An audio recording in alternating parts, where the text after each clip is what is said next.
Hey guys, welcome back to Horse Tooth Cinema. Today I'm going to be reviewing a movie that I saw on Netflix recently. It's called The Guilty. This movie was directed by Antoine Fuqua and stars Jake Gyllenhaal. I didn't really know that much about this filmmaker, but then I realized that I looked him up and I realized he directed one of my favorite guilty pleasure action movies of all time, Olympus Has Fallen. It's kind of goofy and it's really cheesy, but it's a pretty well shot, well made action movie that you can have a good time with. Also, in researching this, I realized that this movie is a remake of, I believe, a 2018 film of the same name. And I kind of wondered why exactly they wanted to make this movie, given that the original was only made like 3 years ago. Just reading into a lot of the reviews of both movies, I think it's a consensus that the original was slightly better received. Given that the original was an international movie, this director kind of wanted to remake this in an American context. I think that was the main reason for it existing. Again, this movie stars Jake Gyllenhaal. It's the story of a police officer who has recently been put on 911 operator call duty, and you can kind of tell that this really bugs him. He's a very tense, sort of erupting, angry person. But then he receives this call from a woman who appears to have been kidnapped, and basically the rest of the tension in this movie results from this call, where he has to try and assist the people that are on the phone. And we kind of realize as the movie goes on that this call isn't really as simple as we initially thought it was. There's a lot of really sinister things going on here. So let's talk about the positives of it, because there really are a lot. I did like this movie overall. First of all, the editing. I really loved the editing in this movie. The look of especially cross dissolves. A lot of films nowadays are really they seem like afraid to use cross dissolves, but I really thought they were super effective in transitioning from one scene to another, and also just kind of showing the setting really well. I thought it was super effective. The movie also looks really good, even though the movie takes place pretty much primarily in an office setting where people are not operating 911 calls. I think it was a really good decision to not have this really harsh lighting that you typically would get in an office setting in a movie. I think that would have been a lot harsher on my eyes. The way that this movie was actually set up made it a lot more enjoyable, at least to look at. And it also worked with the tone of it, because this is a very dark story. It takes place in downtown LA, and not only does the office look really dark, but outside there's a fire going on, and so the entire sky is essentially covered in smoke.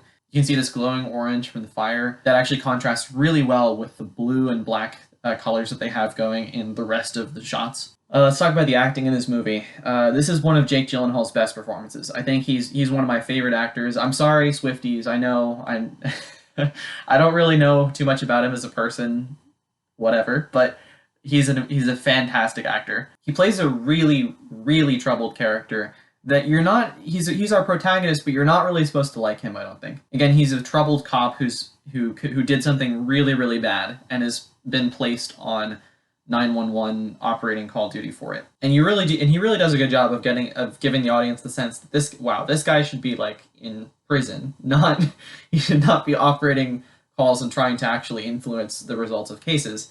This movie obviously is very relevant to contemporary issues in America, especially around the police, but I thought it was actually a pretty nuanced take on it.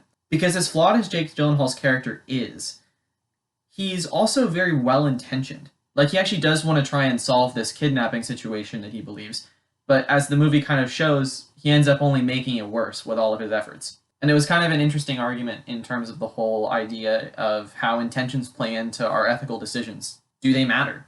Beyond that, I think the movie had a lot to say about control, because this cop he's trying to intervene in this situation that he can't really make that much better. I mean, he can get other officers on the scene and they can try and do something about it, but he's really trying to go way beyond where he should go to try and improve the situation, just because he wants to know whether or not it's going to be okay. And you can really see how somebody who's a police officer would have these kind of control issues and could be put in a situation like this. So I thought it was very unsettling, the nuance in this movie.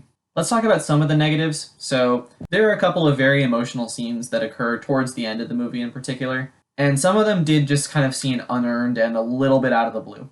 It didn't really feel like they were built up at all when they occurred. And as a result, it was just kind of hard to resonate with the audience in the same way, I think. I don't want to get too into spoilers or specifics, but there is a character who has to do with this kidnapping who is quite mentally ill. But in order to show that she was mentally ill, they kind of went into some really weird tropes. Like in horror movies or whatever, like if somebody is crazy, they kind of show like this person freaking out that like, oh, there's snakes everywhere. There's like I have to like kill all these snakes or whatever. Enough is enough!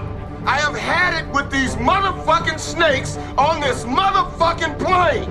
And that just felt like really over the top and tropey, and I wasn't really a big fan of it. My biggest issue with this movie is, and again, I haven't seen the original, but I'm not sure this film justified its existence necessarily. It is a very thrilling experience, and I did enjoy it overall. I could see myself watching it again.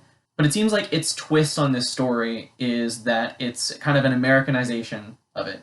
And though it was kind of a nuanced take, from reading what the original is about, it didn't really seem like they did a lot differently. In fact, the original might have done a lot of things better than this movie did. And the fact that the original was only made 3 years ago it made me feel like this movie, it couldn't quite justify its really abrupt existence. But overall, I did have a good time with this. I just think that it has some tropes there's some tropes that it does, some flaws that it has that I think audience members will notice. But I think it's an enjoyable movie overall.